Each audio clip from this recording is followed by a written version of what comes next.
This is a download from BFM 89.9, the business station. Good afternoon. This is Frida Liu's Resource Center. On Wednesday, it's Her Vantage, where we speak to women of influence. Now, venture capital investment trends will make a major shift by 2015 as investors are looking outside their home borders, increasing their focus on ventures in Asia.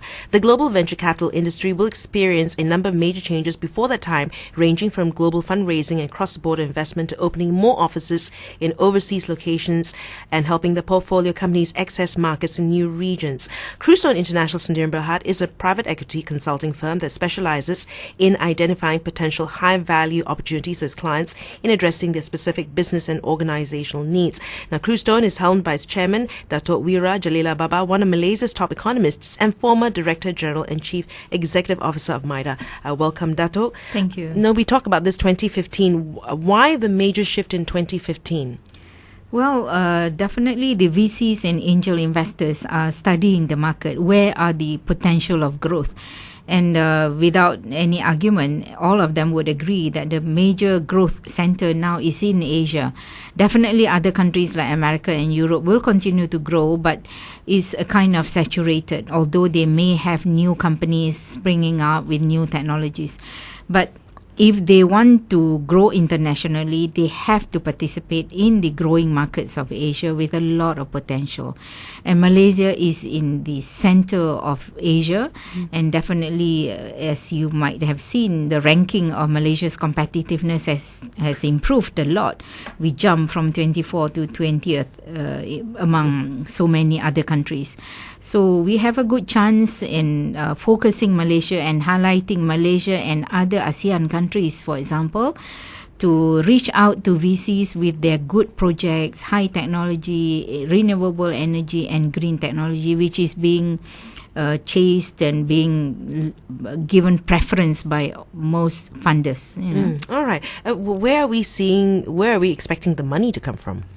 Well, for us, we have very good contacts with VCs and angel investors in Europe and America, of course. So in US, for example, I've been following a lot the development of the Keiretsu Forum, for example, where pitchers, entrepreneurs who would go to Keiretsu Forum to participate, to pitch for investors' interest and financing. And there are some others that we are working with, like the National Venture Capital Associations in the Silicon Valley. So through my good contacts with Mary Buffett, we are targeting to bring actually entrepreneurs from Malaysia and ASEAN countries to pitch for funding in the Silicon Valley, and we are targeting this the first week of November and also next year. Right. So, I'm just looking at some figures here. About 20% of VC firms in Brazil, India, Israel, and the UK invest outside their home countries. Majority, as you were saying, coming from the US, Canada, France, and Germany. That's so these are the markets that you're looking at. These are the markets that we are looking at because they are very technology savvy and they understand technology, new technologies. But at the same time, what Cruistone is doing, although the technology may be good, we have to guide the entrepreneurs to pitch in 5 or 10 minutes to pitch for the funding to come in. So this is what we are providing. We provide training how to pitch for funding from the VCs. Otherwise, these people are impatient.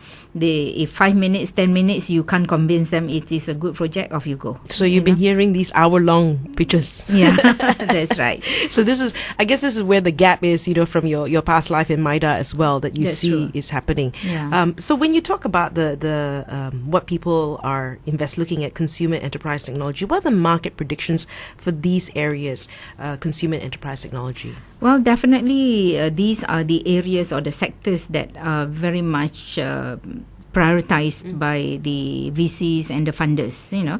It has to be high technology or state-of-the-art technology. It must be environmental friendly, like green technology, renewable energy. There are many types of renewable energy products and projects.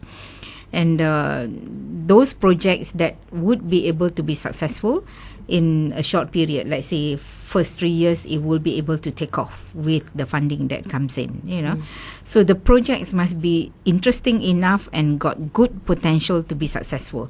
And the only thing stopping them is lack of funding. So that's where the VCs will come in. Right. Okay. And are you working with MBAN, the Malaysian Business Angels Network? We do work through MBAN here. We also work through, actually I'm a member of Malaysia Venture Capital Association, MVCA in Malaysia. I used to be in the management committee that assists entrepreneurs by providing training to how to pitch and so on. And we also organize pitching sessions with various organizations in Malaysia, like through MDAC and through other some banks associations. You know? So we have been helping, but we want to be bigger. We want to do more by bringing them to bigger venture capitalists and funders. You know? So you were saying consumer enterprise technology and renewable energy. So that will be the better areas to focus on. I mean, I'm just thinking that the other sectors may not be as favorable. Well, those projects which has less technology, state-of-the-art technology, will not be so interesting to the VCs because whatever it is, it must be a new thing that can catch up with the market and can be a boom in the market, like the Facebook. When it became a boom. These are the kind of projects that we are assisting and we want to bring to the VCs, because they may not know that we have so many entrepreneurs here, but it doesn't reach them, Right. Okay. So we'll talk a little bit more about this right after this. Datuk Jalilah Baba, Chairman of Cruistone International. This is Resource Centre, BFM 89.9. Build fortunes modestly. BFM 89.9. It's Resource Centre. Good afternoon. This is Frida Liu. It's Her Vantage. I'm speaking to Datuk Jalilah Baba, Chairman of Cruistone International. We'll talk about venture capital investment trends as well. You said you're also on the board or a member of the Malaysian Venture Capital Association. So what's happening there right now? Well, we are continuously assisting Malaysian companies, especially SMEs, who have good ideas, good products, good activities, but they may not have enough funding to grow their businesses. So we also provide training how to pitch to the banks, to the VCs and so on. And we have been organizing business matching between the entrepreneurs and the VCs. But unfortunately, we do this for MVCA. We do this more domestically. Occasionally, we do have visits from VCs from Hong Kong, for example, in Southeast Asia. And then we will match them with the entrepreneurs from Malaysia. But I would like to share with you that through MDAC, the Malaysian government brought in about 20 VCs, potential VCs in Malaysia to meet with Malaysian entrepreneurs. I talked to them during a networking session in the US embassies, and they say most of your entrepreneurs couldn't pitch to us within 5 to 10 minutes. Is it language? Not really. Most of them speak English. It's just that they are not very precise with their projects. Right. The pitch, the elevator pitch. Yeah. So although with the training, they were not able to convince them that it is an interesting project and why they should come in. So, but still, we shortlisted some and brought them, because the fund was already given. We shortlisted them and brought them to Silicon Valley. But I don't think we were very successful in the final score, where in terms of getting funding, So this is where the gap is. You know, sometimes the project may not be so interesting because it doesn't interest the VCs, because they want a new product, a new technology. If it is the same as what they have funded before, they might as well concentrate on those projects that they are already in. You know? So it's got to be something, I mean, you got to put money in something new, I guess. Yeah, something new and something that can grow. The potentials must be there. You've also, you do work with MBAN as well, and there are very few women investors, right?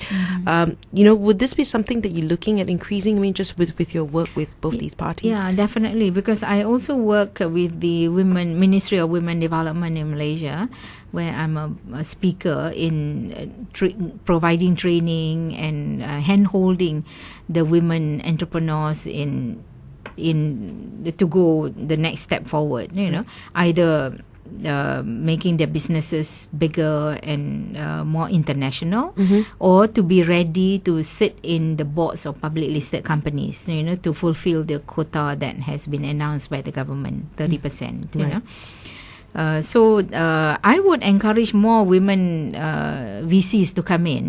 So far I don't see that many, especially from Malaysia. From US, there are quite a few, but not that many. Most of them are men, actually, because the women concentrates more on their own businesses. Right. They are successful in their own ways, but they do not offer funding to. There are, but not many of them. Then the men outnumbered the women. Perhaps this is one area that we should look at. Encourage more women to be more opportunistic, more dynamic, and taking opportunities and grabbing opportunities. Okay, the other thing as well is a crowdfunding. That's taken off overseas. Do you think it will work here, and what will make it work here? Well, crowdfunding, although the name may not be used so often in Malaysia, but crowdfunding is being practiced overseas. And I know US, for example, is really big in this, because a few of them, a few of angel investors will get together, maybe 10 of them, to fund one project. Right. This is similar to like syndication loan being practiced by the banks here. So it is not something that is not encouraged. I would say that is a good way of starting for maybe women entrepreneurs who don't have that big amount to fund projects. Perhaps could get together and come up with or be active in crowdfunding. Right. By maybe a few of you, like 5 or 10 fund managers could fund one project. And from the risk Malaysia or ASEAN. The risk is spread. Yeah. So this is a good thing, and I would like to work towards making this a success as well. Okay, now the private equity firm, can you share on the insights on the nature of investments for private equity firms, and what are strategies employed? Are we still looking in those areas that are very popular, as you mentioned earlier? Yeah, definitely technology, the state of the art technology is their focus, and the potential for growth and taking over the world in terms of technology is there. Even though it's state of the art technology, but if there is no potential to grow and too many competition, VCs would be slow in coming in. Right. It must be something that is unique and can blow up. Are you like seeing Facebook? Are you seeing enough of that here? Not that many, unfortunately. So we still have a lot of work ahead of us. A lot of work ahead of us. But through my participation in the board of Malaysia Green Tech, I can see there are quite many projects which could grow, but they are still in the small startup stage, Right. So if we provide hand-holding to them, so this is what Kruston would like to do, but by giving them assistance, by hand-holding them to grow and whatnot. Basically, this is also what Kruston does. We hand-hold the companies in Malaysia or in ASEAN countries so that they could grow. Right. By matching them with the equity funding or angel investors, and also bringing them to qualify for certain incentives and grants already available, plentiful even in Malaysia, Right. Because some of them, they have good products, good projects, but they do not know how to package their proposals, Like MIDA, for example, when I was there for 34 years, MIDA or any other government departments, they are the receivers of those projects. But things would start with, how do you package your proposal? How do you make the government officers understand the importance of your projects, the wonderful things about your projects? And how do you pitch for these incentives and grants to be given to you? How do you highlight your contribution to the nation so that you qualify for those assistance? This is what is lacking here, and this is what Krustone is offering. All right. Thanks for being with us. Thank you very much. I've been speaking to Datuk Jalilah Baba, Chairman of Krustone International. It's been Her Vantage and Resource Centre, BFM 89.9. Thank you for listening to this podcast. To find more great interviews, go to bfm.my or find us on iTunes. BFM 89.9, the business station.